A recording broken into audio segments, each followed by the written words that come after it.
मई 2025 में हिंदुस्तान ने पाकिस्तान पर 24 क्रूज मिसाइल दागी। ऑपरेशन सिंदूर पार्ट 2 में कितनी मिसाइल दागी जाएगी? मई वाले युद्ध में 15 ब्रह्मोस मिसाइल्स ने भी पाकिस्तान में तबाही मचाई। स्कैल्प और हैमर मिसाइल्स ने भी मुनीर की नींद उड़ाई।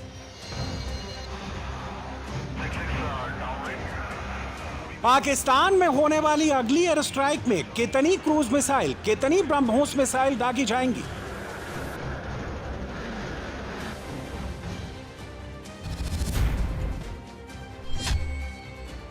इसका पूरा खाका अभी से रेडी हो गया है। ऑपरेशन सिंदूर पार्ट 2 का प्लान एक्टिवेट कर दिया गया है और यह खबर सुनकर ही पूरे पाकिस्तान में जबरदस्त पैनिक है।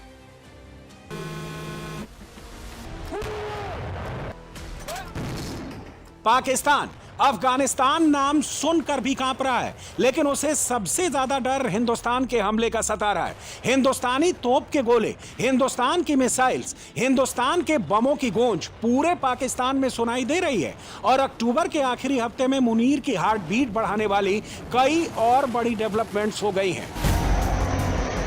भारत के स्वदेशी 4.5 जनरेशन के मल्टी रोल फाइटर जेट तेजस MK-1A लड़ाकू विमान ने अपनी पहली फ्लाइट टेस्ट कंप्लीट कर ली है और यह इंडियन एयरफोर्स की ताकत बढ़ाने वाली बहुत बड़ी खबर है।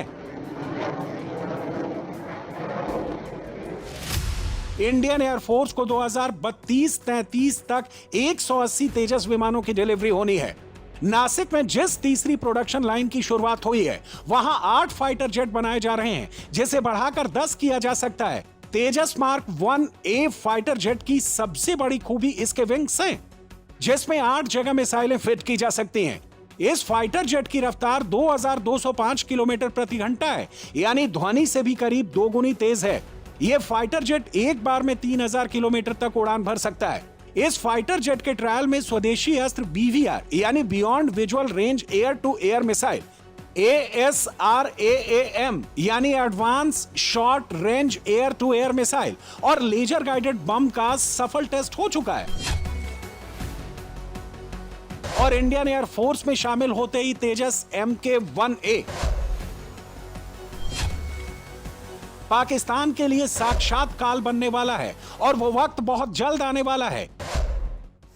हमारे पायलट्स जिन्होंने LCA मार्क 1A, HCT-40 और 230 MKI जब वो फ्लाइंग कर रहे थे तो मैं बहुत ही गौर से बैठे हुए उन्हें देख रहा था। सुखोई 30, LCA और HCT-40 विमानों की उड़ान देखी तो मेरा सीना गर्व से चौड़ा हो गया। साथियों, आज के समय में युद्ध के तौर तरीके जितनी तेजी से बदल रहे हैं, आप सब उससे अच्छी तरह वाकिफ हैं। आज artificial intelligence, cyber warfare, drone systems और नेक्स्ट जनरेशन एयरक्राफ्ट जैसी चीजें भविष्य की एक दिशा तय कर रही है। अब युद्ध सिर्फ जमीन या आसमान में नहीं, बल्कि अनेक फ्रंटियर्स पर भी लड़े जा रहे हैं। भारत को इस नई रेस में हमेशा आगे रहना है, हम कभी पीछे नहीं रहना चाहते। भारत की सुरक्षा से जुड़ा हुआ जो पूरा इतिहास है, उसमें महज कुछ पल ही ऐसे हैं, महज कुछ क्षण ही ऐसे हैं जब एक साथ पूरे सिस्टम की असली परीक्षा ली गई है। ऑपरेशन सिंदूर ऐसा ही एक मिशन था।